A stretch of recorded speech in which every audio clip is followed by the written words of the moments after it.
afternoon, everyone. I am Board Chair Melody Rail, and the June 20th, 2024 special meeting of the Johnson County Community College Board of Trustees is hereby called to order. Just by way of roll call, attending in person, in addition to me, is Trustee Greg Mitchell, Trustee Valerie Jennings, and Trustee Dawn Rattan. Trustee Lee Cross is also in attendance by Zoom. And we're anticipating that Trustee Smith Everett will be arriving just a few minutes late. The purpose of this board meeting is to continue our interview and interaction with candidates for the presidential search firm. And with that, Jim, I'll turn it over to you. Thank you, Trustee Rail. Good afternoon, everyone, and I'd like to welcome Harris Search, our vendor interview today. I want to thank you for your time and interest in our request for executive search services and your availability today. This presentation should be no longer than 40 minutes addressing the topics that were sent in advance. That should allow for about 20 minutes Q&A afterwards, so just be cognizant of your time. I do also want to mention that this meeting is being recorded but not live streamed today. It will be available on JCCC's website probably in a couple days. That said, participating in today's interview on our side of the fence, Trustee Rail went through some introductions, but I'll go ahead and introduce a couple other folks here. Myself, I'm Jim Fikert. I'm the Executive Director of Procurement Services. Also present are Christina McGee, Vice President of Human Resources, Andrea View, Associate Professor of Political Science. And I'm not sure at what point where you came in, did you hear the other trustees' names on here as well? Fantastic. Well, welcome. We appreciate your time and availability, and we'll turn it over to you so you can get on with your presentation. All right, well, thank you. Let's see here. Can I share my screen? You should be able to. Yeah, okay. There we go. All right. First things first, can everyone, excuse me, everyone can see the screen? Yes. Okay, wonderful. Oh, okay, well, we weren't certain that the format, so we did put together a presentation, and we will try and address the questions that you laid out. And then, as you mentioned, time for follow-up questions. But if you have anything, kind of immediate, you could just raise your hand and we'll try and address that. Thank you very much to all of you for inviting us here today. Okay, so I'll just begin with, excuse me, a bit of an overview of the firm. You've had plenty of opportunity to read the proposal over the last month or two. But anyways, in terms of highlight, our firm started in 1997. We remain exclusively focused on higher education. That will include institutions, national research universities, community colleges, and then on the academic medicine side, med schools, children's hospitals, and things of that sort. We've completed successfully over 900 assignments. Those are typically at the president, provost, dean, or vice president level. In terms of metrics for our firm, this is over the life of our firm. 94% of the assignments have been completed. 70% of our assignments come from repeat clients. One of your questions was the average tenure of placements, and that's over the life of our firm, 4.6 years. And over the life of our firm, it's something that we're quite proud of. 64% of the candidates placed come from underrepresented groups, so women and underrepresented groups. Why is that important? Well, in this case, looking for the next president, we've built a record that's allowed us to really become known and trusted nationally by senior academic administrators and leaders at your peer institutions, and that includes sources of referrals and, of course, prospective candidates. And as I mentioned, we pay special attention to making sure that we're engaging the underrepresented groups as a part of the process. You probably are aware that we have experience partnering with JCCC recently, both at for the Vice President of Human Resources and the CIO search. We would encourage you, if you've not already done that, to engage some of the folks that we worked with as part of that, including your interim president. And we feel that one of the competitive advantages is certainly that we have recent understanding, albeit not complete for this purpose, but certainly a sense of your standing in the market and the importance in the region. We're gathering as we speak, or have gathered as part of these processes, a sense of the culture, have some sense of some of the expectations perhaps and the challenges that this next person will face. So once again, as part of the answer to why are we best to partner with you, well, that's your decision to make, of course, but this may be one consideration. Okay, so here are just a sense of recent presidential searches and VP searches, chancellor searches. Obviously, this right here, Johnson County is not a presidential search, but just to give you a sense of flavor of some of the types of institutions, peers and the like. These have been Penn State, Kent State, and Wright State. They're some of their campuses, and University of Cincinnati. So you had some questions about what do we think are some of the important things about given sort of geopolitical environment and demographics, what are important things to be thinking about in conducting a search. We jotted down some of the attributes that we have found to be common amongst successful presidential candidates or senior administrative candidates for sure. I won't go through them all, but you can see that, and these are things that we would be looking for as a part of our due diligence, but obviously you'd be looking for a strategic enterprise leader, someone who can be your brand champion beyond what you're already doing. They need to be an outstanding talent scout and developer. We'd love to make sure that they're a nationally recognized scholar, they're known nationally and connected. You certainly have to have human skills that are beyond excellence. Reputation above reproach is a given, but also someone who is approachable and transparent. They very much need to be community engaged and student success focused. And given the climate of higher education, someone who's very good on the external basis as sort of the fundraiser in chief, if you will. So I'll just go into a little bit of our proposed strategy and also try and work through some of the other additional questions that you had as part of that. One of those was you asked about capturing the voice of all the JCCC stakeholders. So in every search like this, we would begin with stakeholder discussions. Now, those, depending upon your guidance, would be there in person. They could be virtual, and they could also be augmented with a survey of some kind. But we'll begin with the discussion with the board, of course, first and foremost, and then really trying to understand what the challenges that this person and the opportunities this person will have to make an impact. And from that, then we would establish clarity around the preferred candidate profile. Those would include things like their national prominence, obviously their academic administrative experience. We'll want to be clear on the resources that they'll be provided. And as I mentioned, be clear on the challenges and the opportunities, and then the milestones for completion that this next president will be charged to deliver.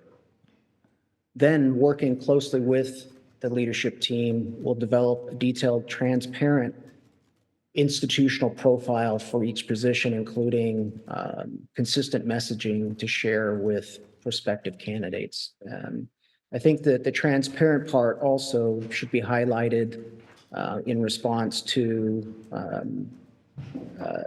your question around, what are some key things in terms of a successful search. Being able to provide clear sense for what this person would be undertaking is really critical. From there, our research team will develop a target list of nationally prominent administrative leaders for accelerated outreach. We have a consultant team that will then launch into the market and very deliberately recruit individuals. likely myself and Eric Christ, particularly since Eric's worked so closely with you. But we always have at least 2 consultants on the search.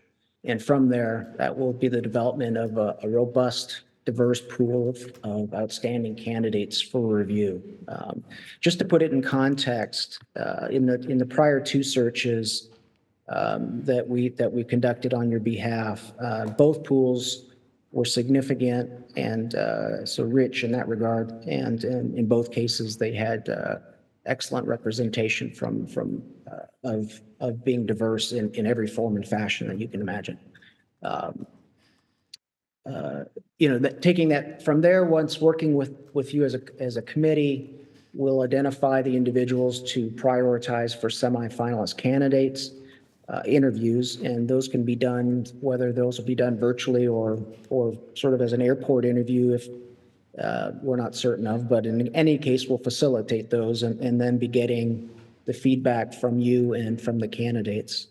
And then moving along from there, working towards the plan of an extensive finalist visit on campus.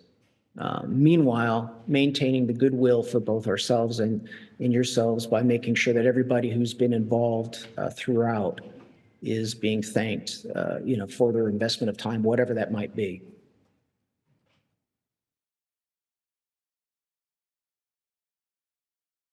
So then, as I mentioned, we'll be working with you to develop compelling campus visits that would, ideally showcase the campus. Making sure we're confirming interest throughout, would be then getting involved in reference checks and background checks if you'd like those to be done. Those would coincide with feedback from the campus visits. And then working with, in this case, the board to negotiate offer and acceptance with the selected finalists, ensure transition, and then create an onboarding program with your input. From there, we'll also be making sure that everyone who came into contact with us as part of the non-selected finalists, the references, all those people would be thanked for their time once again, as a matter of goodwill for everyone. We'll then work with you on coordinating a successful search completion announcement to showcase this nationally, and then follow up with a quarterly plan, which we carry through for every search for each throughout the year. But in this case, we would also maybe recommend a personal coaching program that we can help arrange. Eric, is there anything you wanted to sort of add just while I have you? Yeah, and Jeff, actually, and I think it's a good point. Maybe there was, you had talked a little bit about the prior polls and the target. And I have to say, those were the first 2 searches, the CIO search and the VPHR that we had partnered with JCCC on. And, it was encouraging and exciting for me to see the number of, in each respective search, current CIOs and current heads of or chief human resources officers that had, and I think some of it was our recruiting as well, but just how highly thought of JCC was and is, that they had decided to move forward, which, you always see kind of usually maybe a 70-30 balance in any leadership search that we do of, those that are maybe ready for that next opportunity, be it in this case, obviously provosts versus current presidents of searches, in maybe in the number 2 in a CIO setting. But I think it was important in both of those searches, just based on, the situation at the time, that we had ready to go CIOs, ready to go vice presidents and chiefs of human resources. And I think that's going to be equally as important, just with some of the current events and current state of the college, that, we have that same level of current presidents that, come forward versus, those that might not be ready tomorrow per se, but that are ready today. And that certainly would be our goal to continue that type of recruitment of leadership. Yeah. Yeah, I would expect that we would have a mix of current presidents and those who are ready to assume a role like this. One of the questions that you have, and I may have glossed over it a little bit more than I would have liked, is regarding building a robust pipeline. I mentioned that we have a very strong record in that, in making certain of that, robust and diverse in terms of candidate pools. And that's done in a very deliberate fashion. And it begins with a clear understanding of the opportunity, as I mentioned from the outset. But we work very diligently to make certain that that starts at the very outset, so that when you get to the point of a pool, it is very much both robust and diverse. We would venture to say that we think that the reputation of the institution will very much help in that regard. But also that it's a very active recruitment process by the consultants directly. So we have a research team which is very good at doing research. They're kind of younger and sort of full of vinegar. But we don't have them making the outreach because they haven't been the ones who've immersed themselves in understanding the culture necessarily and haven't been briefed by the board in this case. So we'll have two consultants actively recruiting on your behalf and identifying individuals who are ready to step into this role now or in a role much like this one now or are ready and have been prepared to assume a role like this. And that pool would be robust and diverse. Okay. All right. So this is the last slide I had, but I just want to go through and talk about some of the questions you had related to what do we consider to be success? What does the success look like in a search? We have our thoughts on what that would look like, but of course it would be based upon some of the metrics that were established. So those could be, for example, enrollment growth, the development of market-driven programs. Certainly student success has to be at least one of the metrics.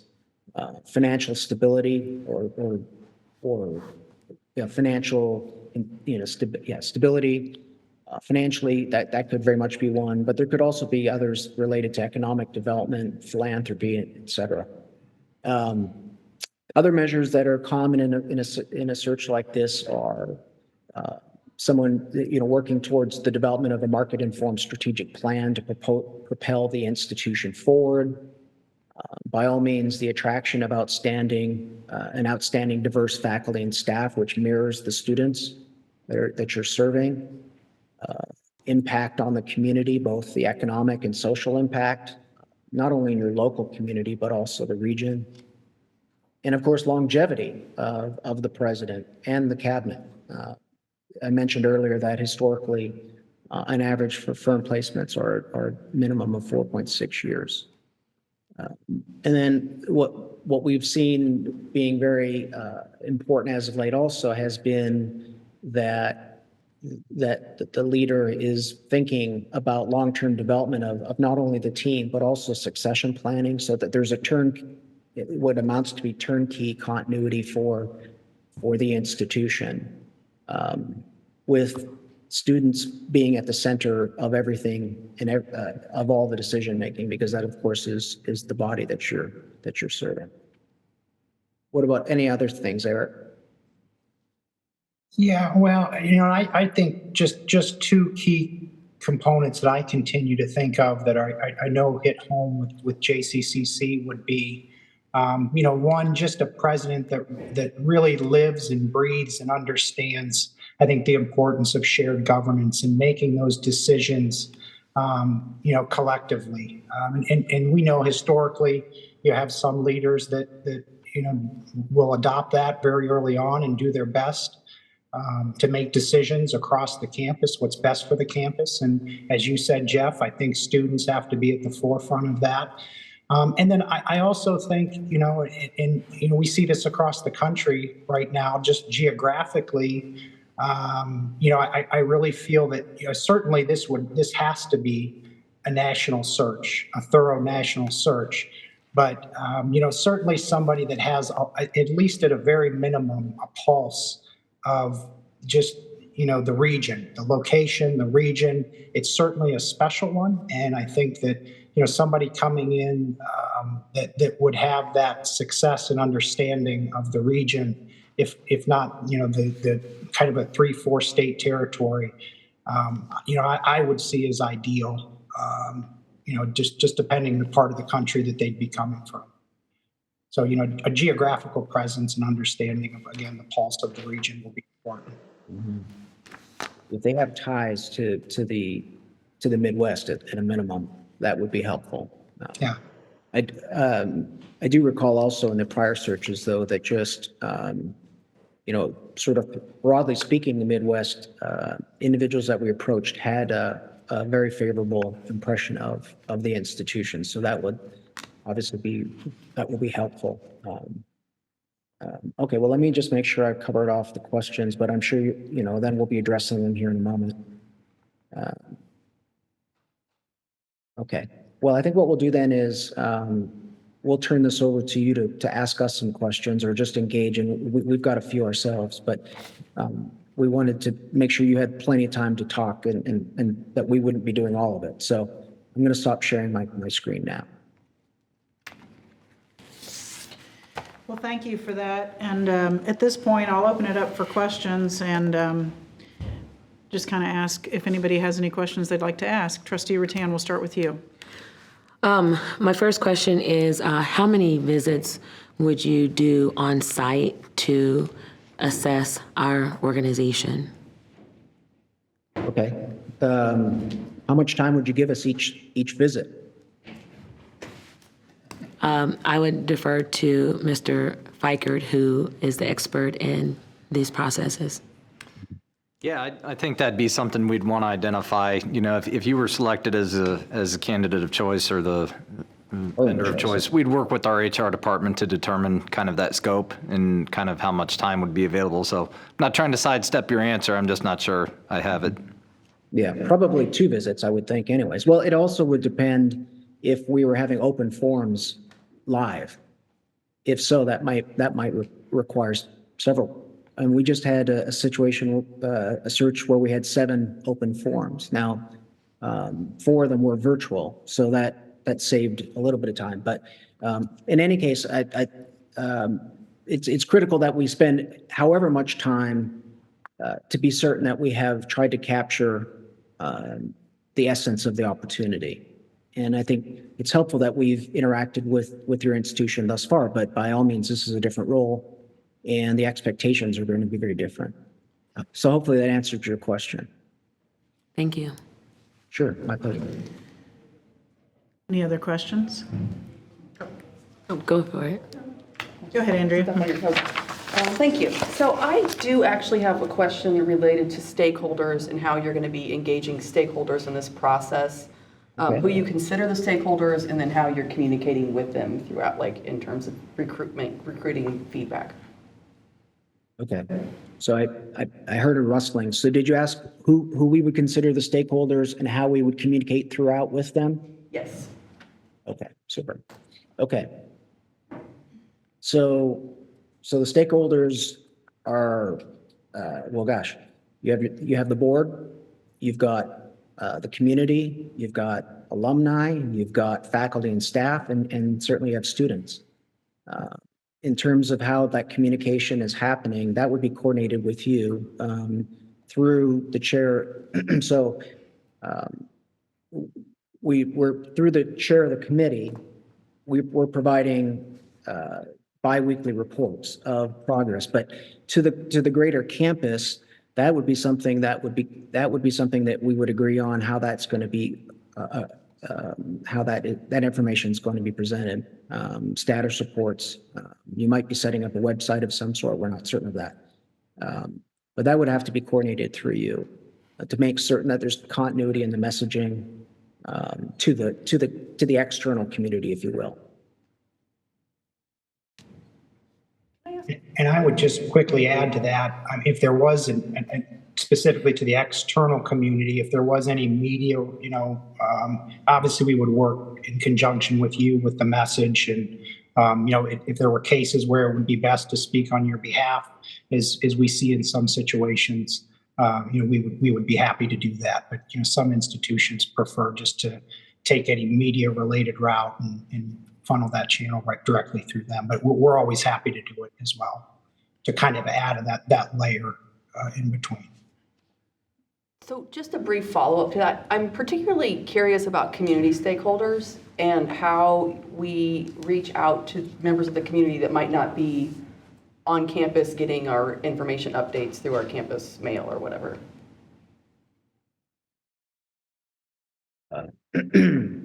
Well, if you have some type of website that's providing updates, they can get materials from that. You're talking about communicating to them, or are you talking about engaging them in the first place? Well, engaging with them, but how do we communicate with them that we are asking for their engagement? That's, I think, maybe what I'm asking. Well, you may have key stakeholders that you interact with frequently now, that business leaders through the chamber, perhaps. You could make that very much, you're reaching out to the community currently, so I would imagine that your communications people would want to put together, typically what they do is put together an announcement, make it known externally on the website, send it off to key people you're interacting with currently, and announce that this, in the case of gathering information, this is when there's going to be an opportunity to provide input, and then also providing information on how progress will be communicated going forward. Okay, thank you. I have a follow-up to that, just real briefly. One of the questions that we had for you was, what's your strategy for capturing the voice of stakeholders? And I think that may be what Ms. View was trying to get as well. I'm hearing you and understanding about the communication piece about what's going on, but what is the strategy of Harris in capturing those voices at the outset so that we know that all of our stakeholders have contributed meaningfully into building the profile and participating in the process? Mm-hmm. Right. So there's the solution, the way to go about that is to identify the groups that we've talked about and invite them to be part of either an open forum session, and it could be combined with a survey of a sort with detailed questions for them to respond to. And those would involve, characteristics. What are you looking for in this next president? There's a whole cadre of things, but that would be done to those groups to those different groups, and they should be separate too, because faculty and staff won't respond the same way if they're in the same room. We can hope to get students involved as much as possible, depending upon when you get started. They may or may not be available here right now, but they can certainly at least respond to a survey of some kind. That's why I was asking how much time you'll give us, because it's critical that we invest as much as you'll allow for us to seek that input. At some point, you have to bring it together into a profile, of course. But an additional survey may be another way to gather some information for people who can't participate, whether that's virtual or in person. Yeah, and my initial reaction to your question is, gosh, as much time as you need, right?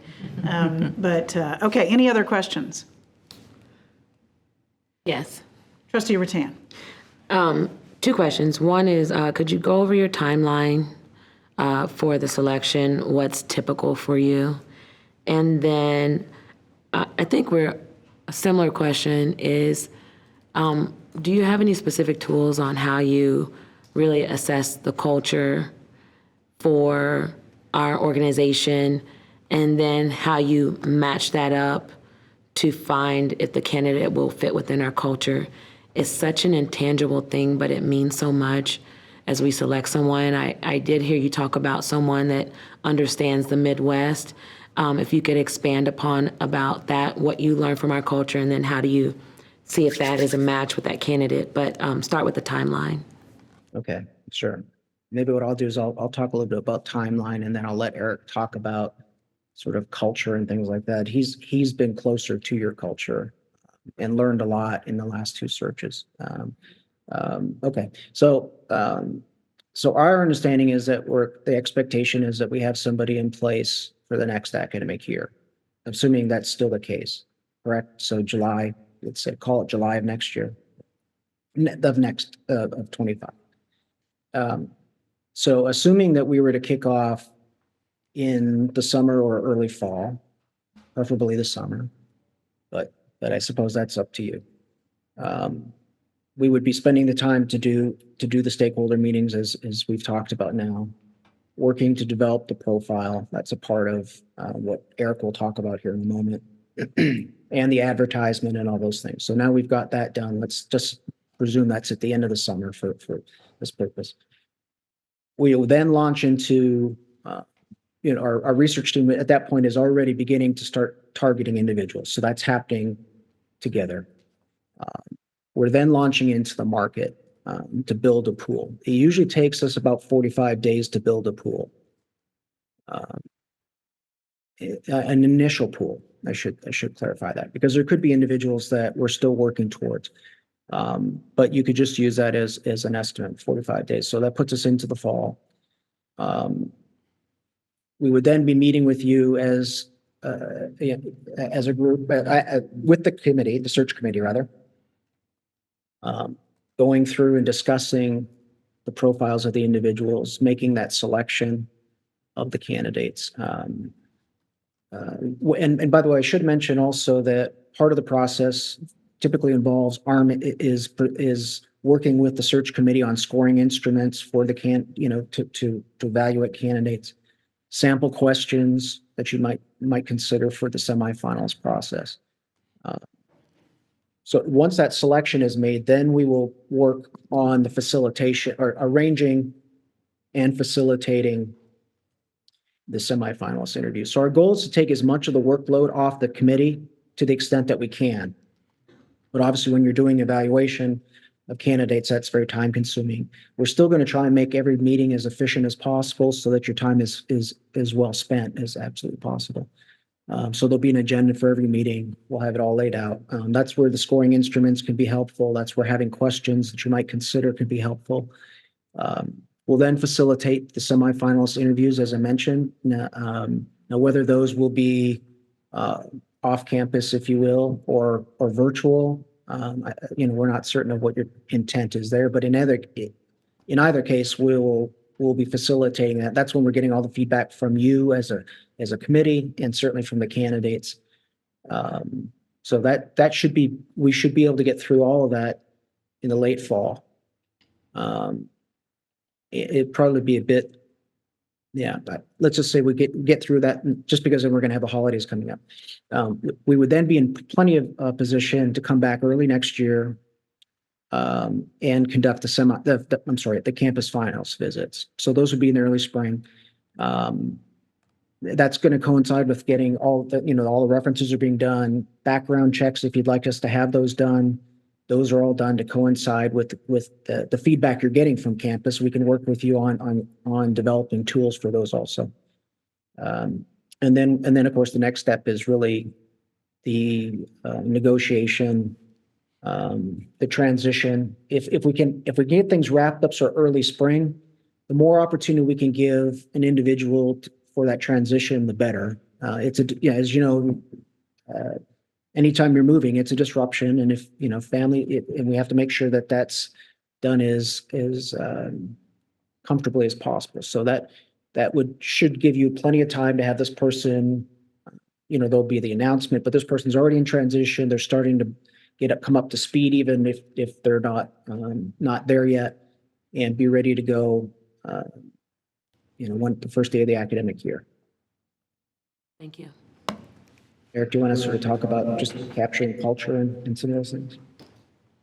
Yeah, and I think, this is where I think we really have a leg up, just for the fact that we've spent so much time, excuse me, just that we've spent so much time, talking to various leadership within JCCC over the last 2 years, really year and a half at this point, over the 2 searches that we did. And I don't, for me, I feel like I don't want to say as if I have an intimate knowledge at this point, because I don't, because I haven't been there on the ground, from a day-to-day perspective. But, between discussions with the interim president to CFO and many others, even in various levels of administration.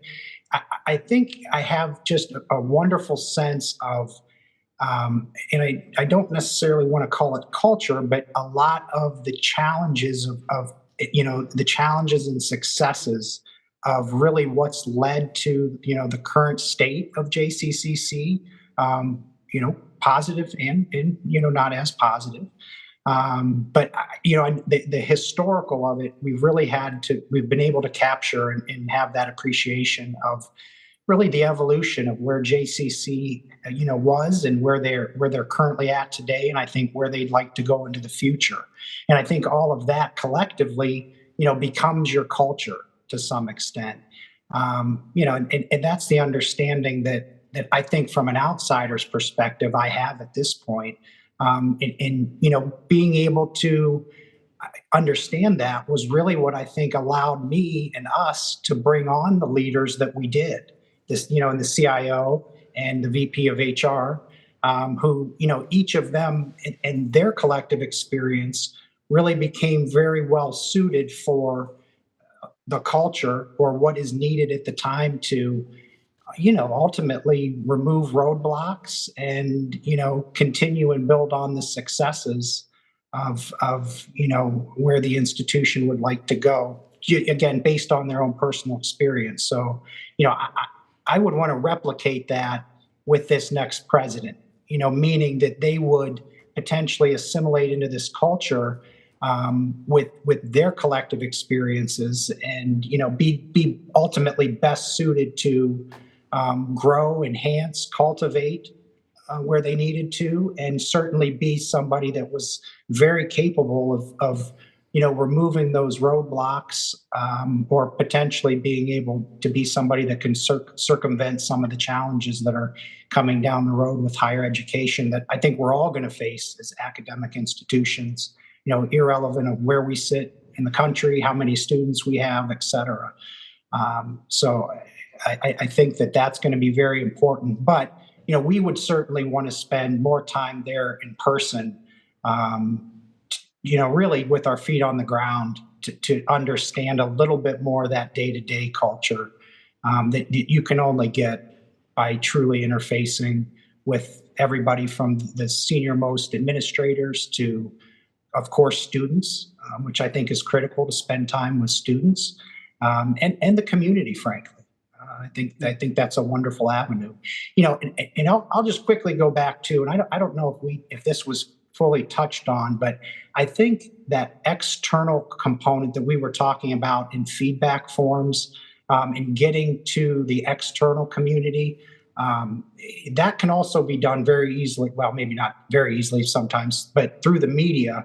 I mean, clearly, if there's not anything that JCCC would be specifically posting, we could utilize the media to say that there's going to be a forum of some sort.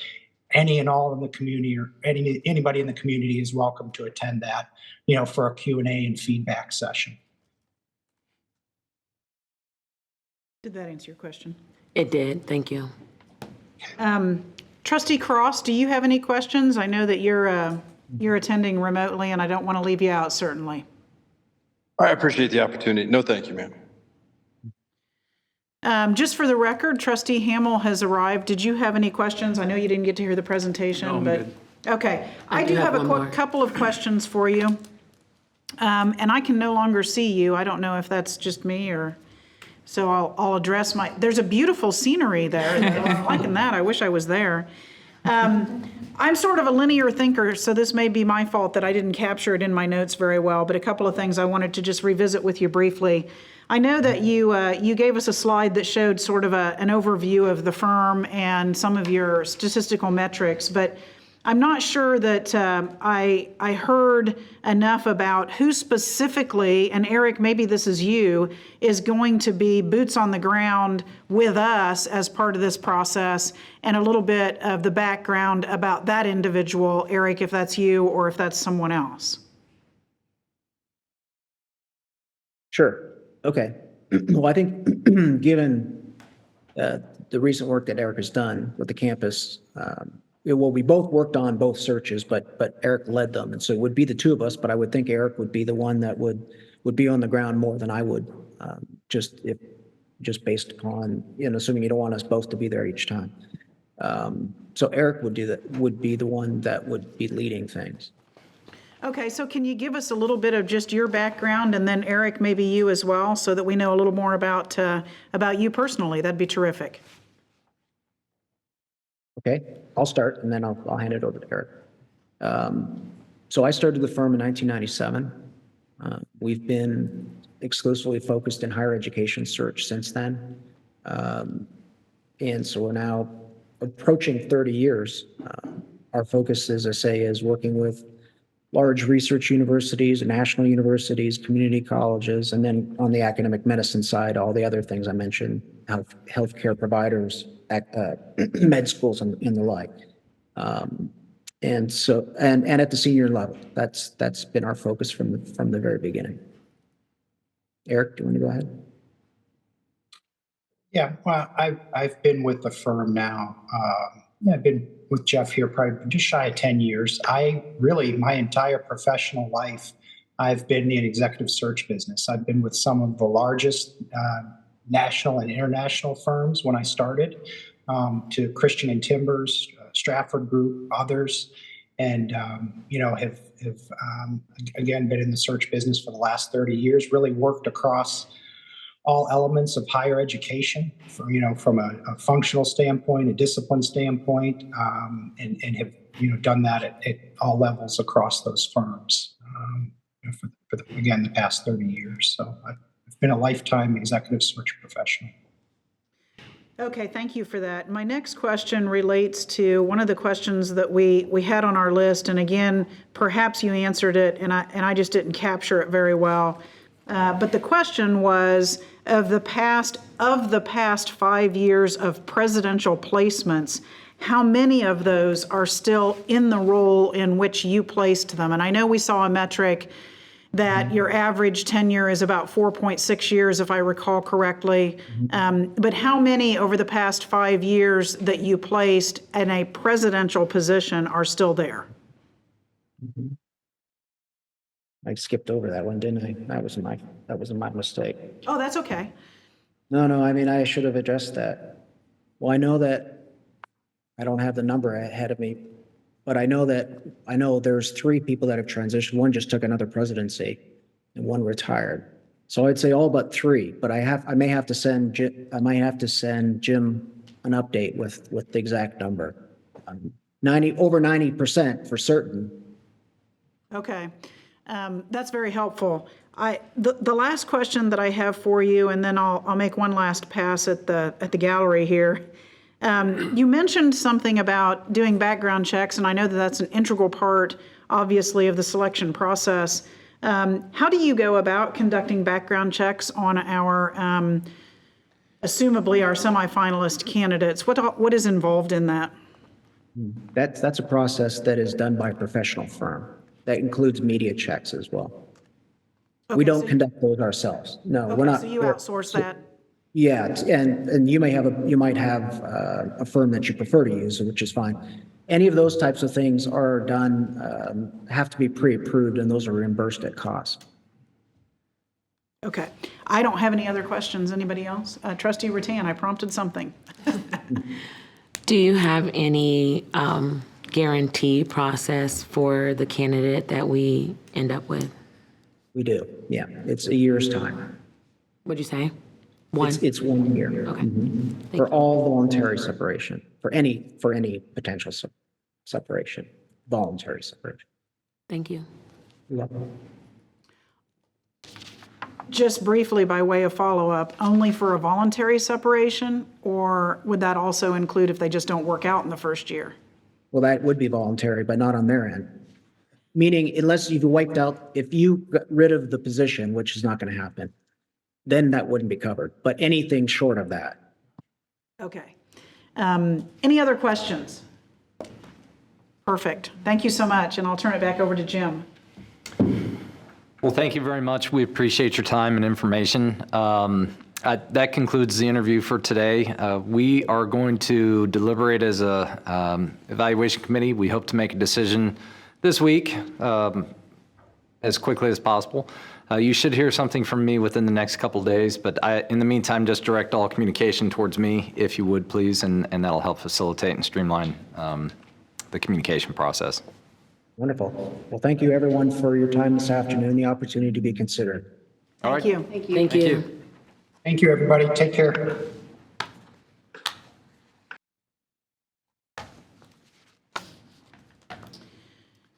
So before we continue on, I just want to make sure we still have trustee Cross, but we don't have anyone else on Zoom of the candidates. Is that accurate?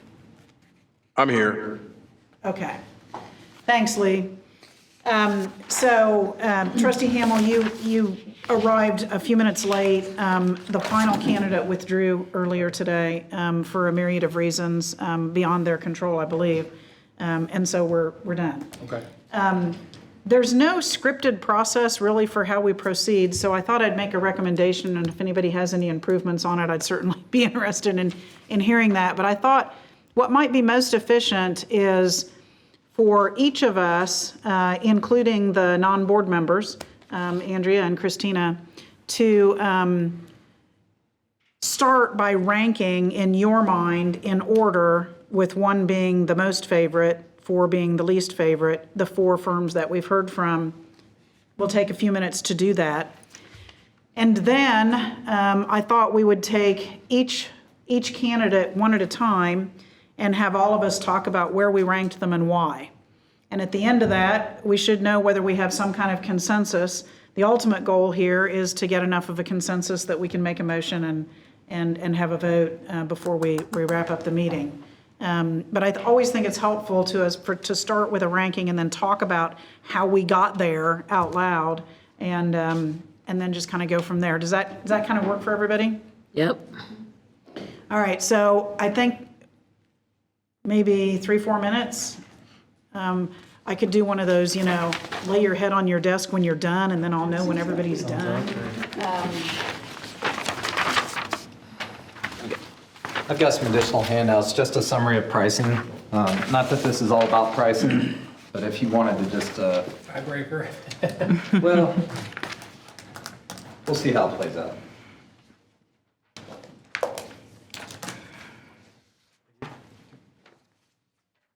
I'm assuming everybody that was on the call responded sufficiently to the RFP that Correct. they completed it adequately. Correct. So we kind of refer to that as a responsible and responsive bid. So all of these vendors got to this point where we're both responsive and responsible in their proposed services as well as pricing. And can you clarify, Jim, how many firms responded that you then filtered down into the 5 finalists? Sure. So this was a pretty robust RFP. We had 24 firms submit a proposal response. Those of you that have been in attendance at various meetings knows that's quite a hefty response. Typically, we get about 7 is considered a lot on any one particular RFP. So 24 was, I think, very challenging, very overwhelming, but working with the evaluation committee to whittle it down to the top 5, I think was a good effort. We saw a natural break in scoring to get to this point. That's what we wanted to see. And so that's what led to these 5 firms being shortlisted to this point. When I look at, Jim, your numbers that you just handed out, I noticed there's a percentile. I assume that's a percentage of salary. Correct. So we're estimating the salary at $300,000. Correct. Okay.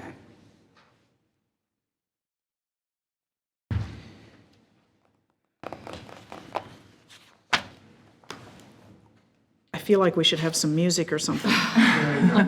Just in time. Trustee Rail, would you like for us to rank on this form or a different? Whatever works for you. Okay. I'm not going to collect them. We're not going to collect them, so. Pass that down. So we are still in the board meeting, but just to let you know where we are, we just finished up with our interview of the 4th and final candidate. Oh, And so what I've asked everyone to do is to rank the 4 candidates we heard from, so that's excluding R.F. Perry, R.H. Perry. R.H. Perry. However you see them, and then once we all get that done, we're going to go around and kind of discuss how we ranked people and why. see if we can get to a consensus. Not that I wanted to give you time to sit down in your chair. No. Time for the wicked.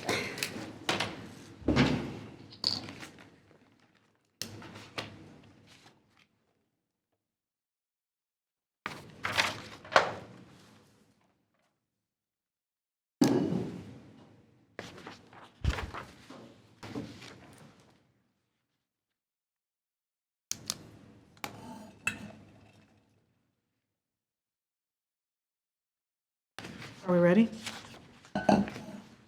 Yes. So I'll just go in order here that they're on the agenda. So we'll start with CBiz, EFL, and I think I would like to start by asking for some comments from our non-board members. And Andrea, we'll start with you. How did you rank EFL and why? Well, I have a hard time distinguishing between 1 and 2, but they were in the tight of those 1 and 2. And several of the things, everyone, my questions, I'm very curious about how some of these firms are going to engage external stakeholders, because that's probably the hardest group to get involved. And so the EFL answer, I very much thought that was a great answer, and how they were going to approach that. And I also thought that the academic search did a solid job with that. And the other thing I liked about EFL was, well, of course, they had the 2-year guarantee, so they're on the 2-year and not the 1 year. And then they had a really engaging and focused presentation that really did very clearly answer the questions. And so that was one of the other things. Okay, so you've kind of tossed up 1 or 2. Okay. Yeah, sorry. That's okay. Christina, what were your thoughts? How did you rank them and why? So very similar to Andrea, I have CBiz EFL as 1, particularly because they are providing a 2-year guarantee, but they are also a company that has, I believe, to be a large bench and possible applicant pool where they can connect and engage with various candidates. And so I think that that's going to be important for this search. And so for those 2 reasons, I decided to rank them as 1. Okay. Trustee Mitchell? I kind of struggled a little bit. There was 1, 2, and 3 were kind of bunched up in my mind. Number 4 was Clara. So as far as CBiz, EFL, I probably had them as 2, but it was close. I too noted that they had a 2-year guarantee, and they have a local presence, a little bit more of a local presence, I think. So they presented pretty well. So I thought academic search overall probably had the strongest presentation, but they're all pretty close in my mind. Great. Trustee Jennings? CBiz. The 2 that stood out for me as the top were the first, or the second, and the last one. So I think EFL and Harris, they seem to really understand. What I really liked about EFL is they talked so much about the process, and that relationship. And I really think that is huge when we're trying to make such a huge decision. The other thing, and it's kind of a personal deal here, is they were in the 2005 Avila search for their president, and I happen to know that Avila loved that president, and he retired just a couple years ago. So he was in that position a really long time. So I feel like because of that, they really did their research for what at least Avila was looking for. And in their presentation, they talked a lot about how important that is, because it is the process. I thought Harris, just because they do have an understanding of our community, I thought they had a nice presentation. They covered everything, but they didn't overdo everything. I think academic search was like up there with them because of some of the differences they had. I think because it was led by 2 women. I think that brings a peace and they seemed really, really passionate about the work that they did. So those were my top ones. Okay, thanks, Valerie. Trustee Rattan, CBiz, how did you rank them and why? CBiz is 1/2 because of their understanding of local culture. I don't necessarily think that we'll have a local candidate, but that they understand our local culture. The 2-year guarantee, the guy who did most of the speaking, who I believe was Steve, has a military background and kind of like military judge and lawyer. So in my world, I thought he can see through the BS. That's how I read that. That the other thing that he said at the very end was, we are vested in the candidate that you get because we are all a part of JCCC. Our family, our friends go to that school, work there, and we interact with JCCC. So he almost made himself a stakeholder at the very end with that statement. The fact that they worked with JCCC are all positives. I think that the way it sounded is within CBiz, they have EFL as their higher ed focused department versus the whole of CBiz is higher ed focus.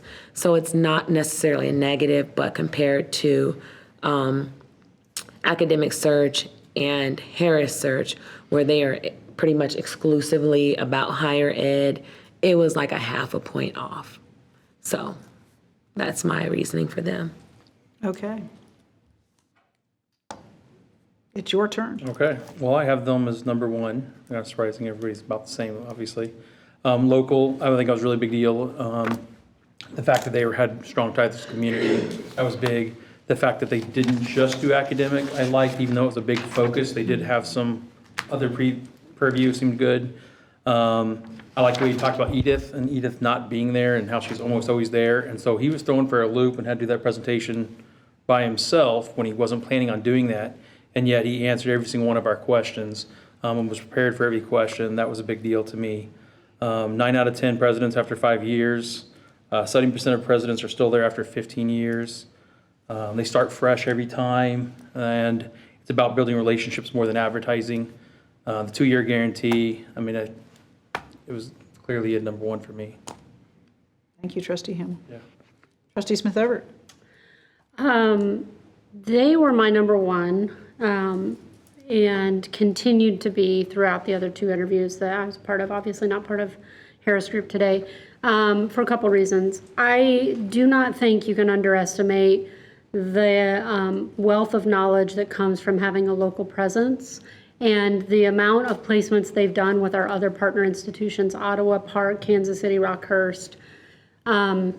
Understanding where we as a college are situated in the KC metro area is really hard to grasp, and it may just be that I've really been reflecting back to our last presidential search and the candidates that we had, how many of them knew we were a big deal but don't really understand it. And it was an aha for me in the interview process that I'm very cognizant of on the forefront before we began this time. Because understanding that we aren't a university, but we are in many ways that other communities would recognize. And our impact is all over, not only the amount of employees we have that move throughout the metro, but the student impact and the way that we lead on some things that the metro looks to us for. So that was big for me.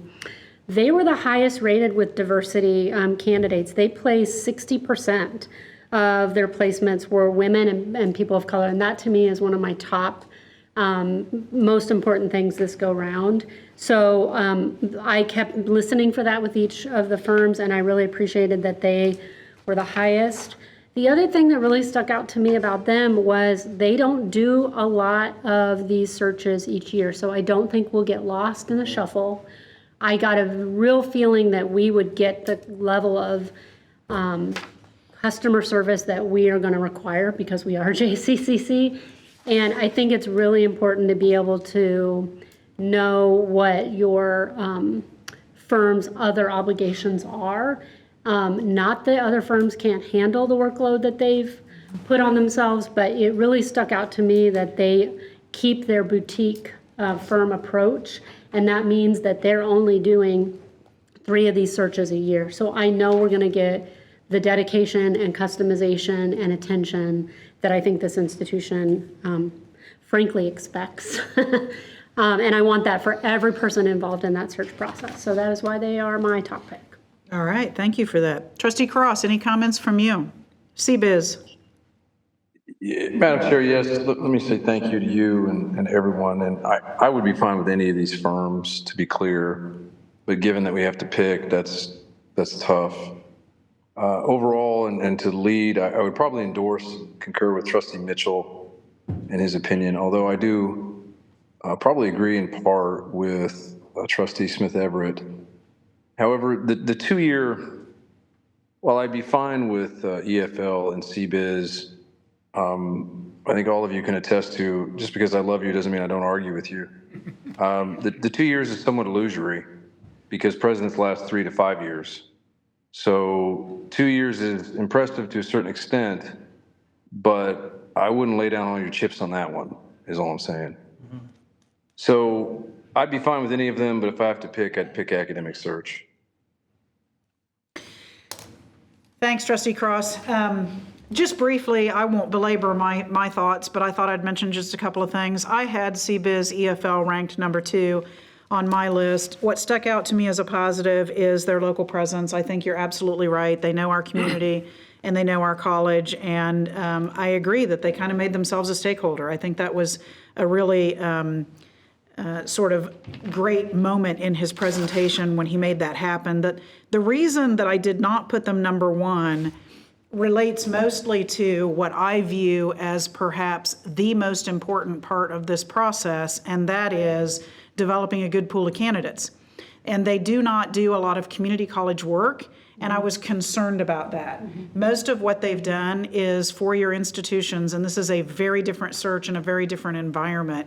And so that was the one thing that that led me to list them as number 2 rather than number 1. With that, I think we move next to ACCT, and I'm going to try to cut this short based on the comments I heard and my inferences drawn therefrom. Does anyone have ACCT ranked above number 3?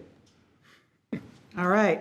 I think that takes us to academic. Sorry, they were my number 2. Oh, they were your number 2? Yep. Okay, you want to advocate for them? That would be great. Sure, I just think that their specialty, I think what you get with them, although they're busier, I really enjoyed the gentleman that would be our lead, whose name is Brad. And I just think the wealth of expertise and experience stuck out to me a little above academic search in terms of where they've been, which is regionally, the understanding truly a community college environment. They really talked about that orientation process for all the stakeholders involved in the search. And 86% are still there over 5 years later. 86% of their applicants are still there 5 years later. So that's why they stuck out to me for as my number 2. Madam Chair, Yes, Trustee Cross. I concur with Trustee Smith Everett. I had them number 2. I like their reach. Okay. I guess it warrants discussion then. Any comments from anybody else about ACCT and why they were not ranked higher for you? I mean, I'm happy to, I'll say, I did think it was nice that they acknowledged, they were knowledgeable about when people would be around, right? So they did clearly state faculty or gone over somewhere or whatever and talking about vacation things. And I thought it was nice that they were upfront about some of the questions that they might get as it relates to, you know, the president search. I wasn't as big of a fan of the presentation. I thought they were very pleasant, but it didn't seem as focused and clear, and the answers almost seemed very surface level to me. And so that was my kind of bigger picture problem. Thank you, Andrea. I would concur with that, Andrea. It was really the presentation style that was just like, more of a, well, let me think about this one, or what do you think? Let me think. I know they have amazing knowledge. They have a great pool. It just, and I really liked Brad a lot. However,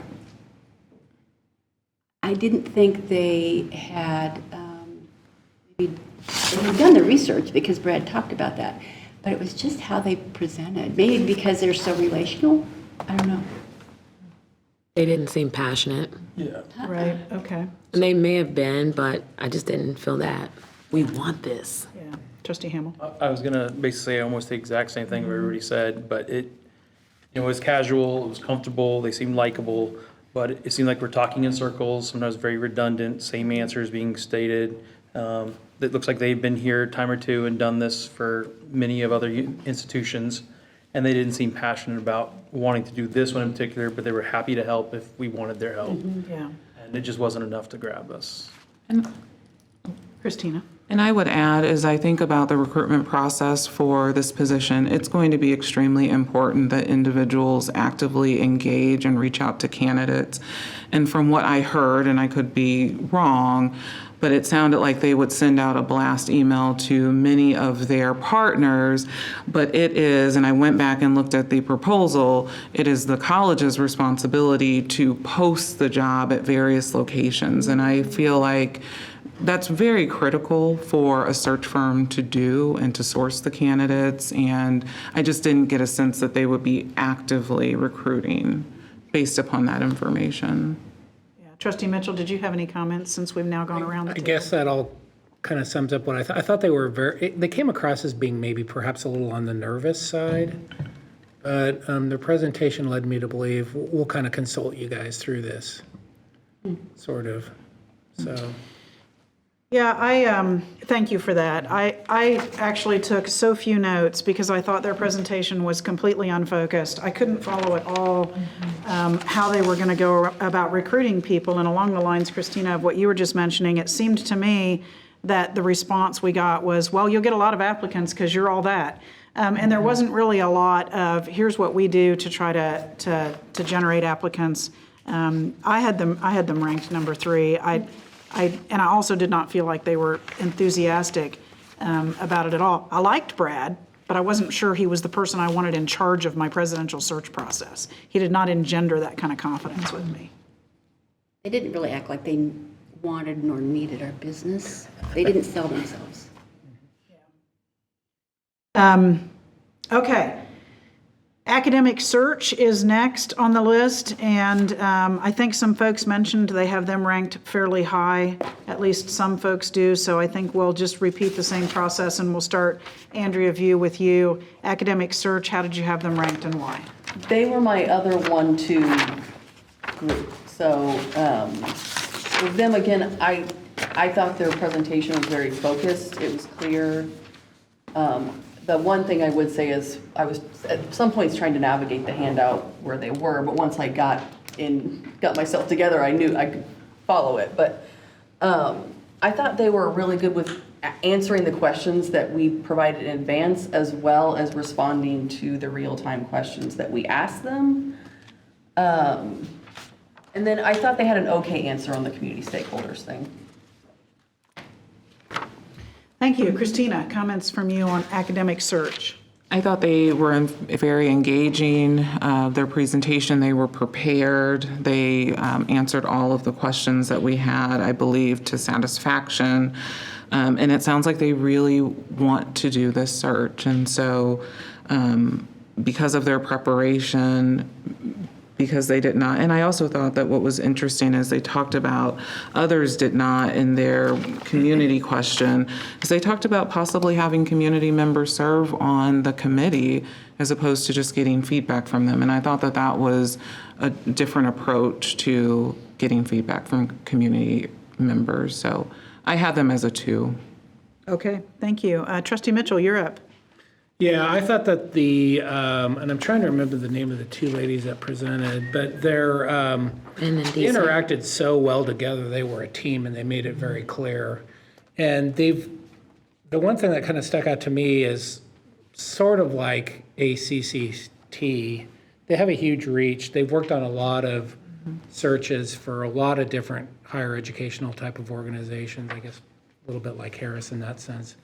So overall, I felt pretty good about the presentation that they gave, and they seemed to be a team that would work very well for us and work well together. How did you have them ranked? I had them number one. But it was, it was kind of a close call up there. There were 3 of them that were really close in my mind, so. Trustee Jennings? A 2, because I feel like CBiz and Harris were kind of my 1s. So academic search was a 2. I really liked the fact that they focus on community colleges, and I like the fact that Gwen Joseph, her whole career has been in community college. I like the fact that they are our team, and seemed not only to get along really well and partner well, but also engaged with us really well, which says to me that that's what you need if you're going to be out there in front trying to make some decisions for us.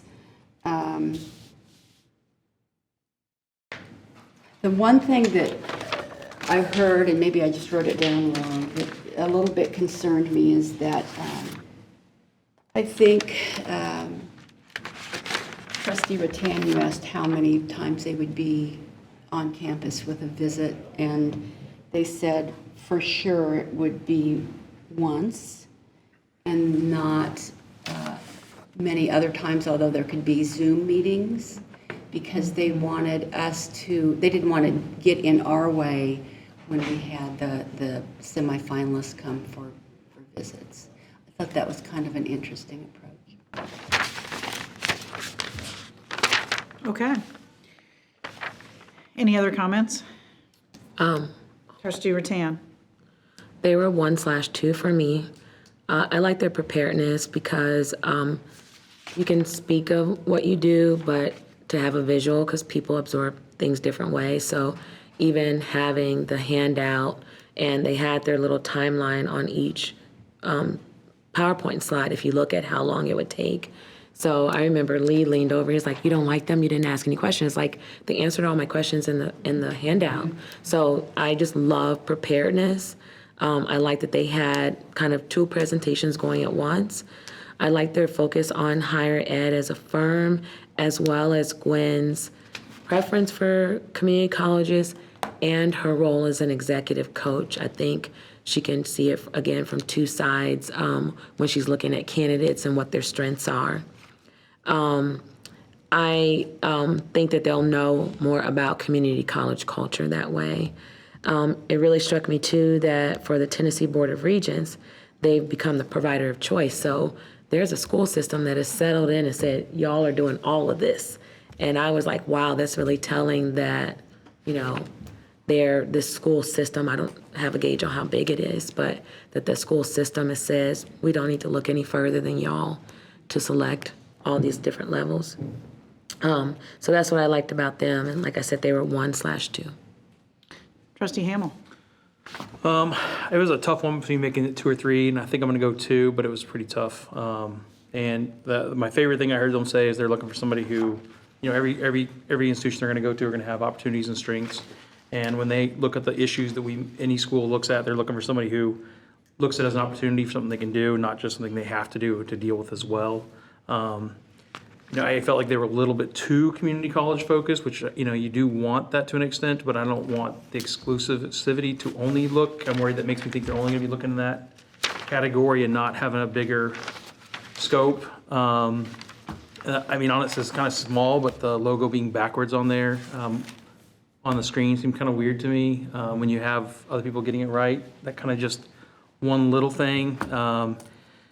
The fact that they were coaching candidates as well as another side project makes me kind of worried if we're going to get some candidates that might be a little more coached and a little less raw before we get to them in some ways. But again, they had a lot of positives as well. That's why I think I'm going 2, but that's kind of what separated them from 1 for me. Okay, thank you. Trustee Smith-Everett? They were my number 3, but just barely. I could make them my number 2. to me, it's really interesting hearing everybody say that presentation was what convinced you, because that was like the big deterrent for me. The screen being the opposite, the handouts didn't match what they were saying.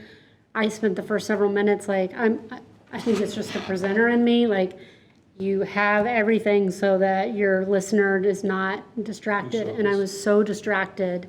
And another just small pet peeve, but it is something, is on Zoom, talking over one another is just really distracting, and they did that a lot, interrupting each other. It's not like in person, and so you have to give some time and space with Zoom, and that was frustrating to me. I think Gwendolyn is fantastic. She obviously, with her community college background, I think, like you said, the executive level background would be a real asset. I was wrong. They are higher on placing women and people of color. They're at 64%. So I think I had swapped them in my head. So they have a higher placement of women of color.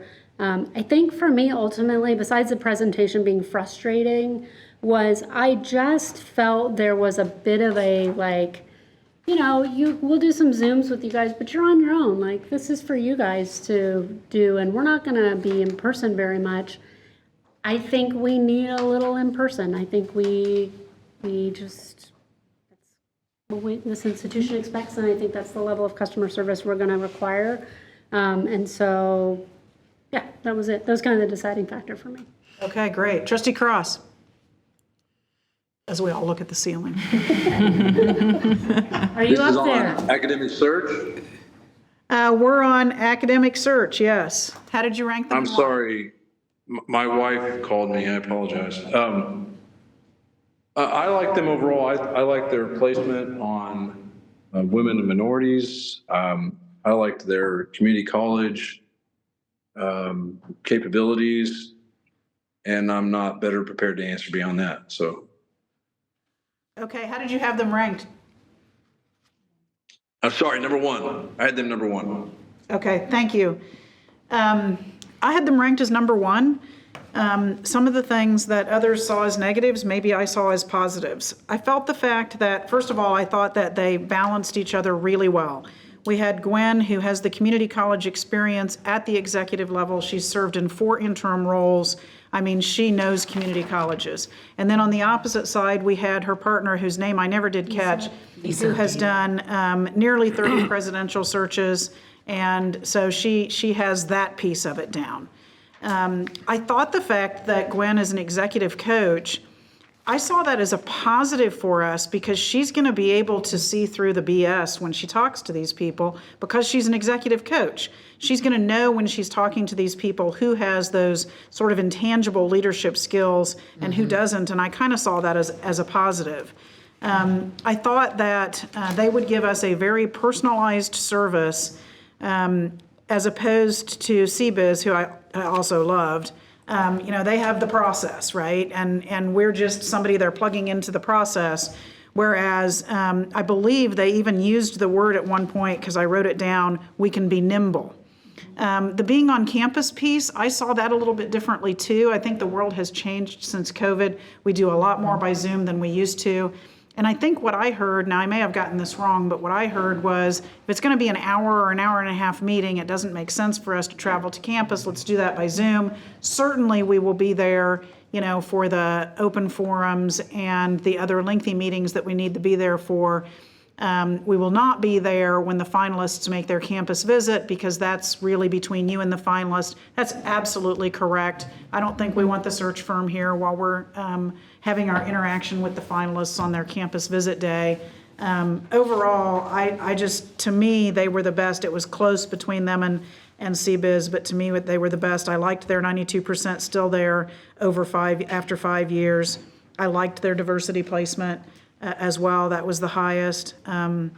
Overall, I thought they were just the best candidate. So is there, I guess we need to talk about Harris, although it seems to me at this point that we could probably sort of focus on CBiz and academic search unless you guys feel differently. Trustee Mitchell had him as number one. I don't know if you want to give him. Okay. You had him ranked as number one, Trustee I Mitchell? had academic search as number one. Oh, I'm sorry. I thought you said Harris. I apologize. I would just say that CBiz, Academic Search, and Harris. I think I'd be comfortable with any of them doing this. And I think they do a good job, but Harris was my 2/3. But CBiz and Academic Search were my 1/2. Okay. So I think then it really comes down to CBiz or Academic Search. And I don't know at this point if we have a consensus among the board members as to who is 1 and who is 2. I'm going to give everybody about a minute or 2 to rank just those 2. And this time, unfortunately, we're going to leave you guys out. Okay, good. Because we're really kind of honing in on what our motion would be. So the board members, if we can just take a minute or 2 to do that. Yes, ma'am. But even though they're not in it, could I just get one more summary from you three between the 2? Who we liked? Yes, or just your thoughts, one more time. Sure. I'll comment real quick. I liked EFL. I felt like Steve, and even though Edith wasn't on the call, when I looked at EFL's qualifications in a proposal format, I felt they were really strong. They said the things that I wanted to, he said the things on the call that I wanted to hear, and a big key for me is somebody that's local that understands JCCC, and that comments to that, and there's a stakeholder interest in there. I will say in my job in procurement, we try to advocate and put JCCC in the best possible form from a contract perspective. It doesn't mean we always need to be jerks about it. Because I always understand there's a daughter, a son, or somebody that takes classes here, somebody that uses this college to do something better themselves in some capacity, and to kind of really back up our mission statement. I felt like EFL got that and understands that and wants to do the best they can do to put a president in place that will push that forward. Mm-hmm. I'm not sure I got that as much from the other firms. It's hard to do that, I get it, especially in a Zoom format, but some of it felt a little bit more canned at times. Certainly did with ACCT, and Harris today felt a little cold to me. Academic Search, I think, would do a great job, but I had them as my number 2. So EFL number 1, Academic Search number 2. And Jim, I apologize that I did not ask for your input. Oh, I was just quietly listening and taking notes. That was great. So I tried to get everybody's feedback. It worked perfect. I would again go with EFL as number 1, particularly because of local, the 2% guarantee or 2-year guarantee, but also I noticed in my notes just now, they also have an executive candidate questionnaire. And so it sounds like they'll be doing some additional assessment in terms of making sure that there is an appropriate fit for the institution. And so I think that that's critical because we want to make sure that we're hiring the right person. And so I would still go with EFL as my number 1. I'll add one thing that I didn't say before, which is when I was looking through these proposals, one of my big things, and people that have been on committees with me know, I'm very big on people that have higher ed experience. Mm-hmm. And that's one of the places where Academic Search sort of stands out. Now, that being said, I do also agree about the local piece. I think, going back to your question about culture and all these kinds of things, like people that live in this community are probably like going to be more in tune with that. But that's not to say that you can't learn that from external stakeholders, which is why I was just like so obsessed with that question. So that maybe I'll just leave it there. Yeah, and by the way, we do include community members on our search committee. We have always done that. And so there will be community leaders on the search committee. I did want to ask, CBiz mentioned during their presentation that they have worked with Johnson County Community College before.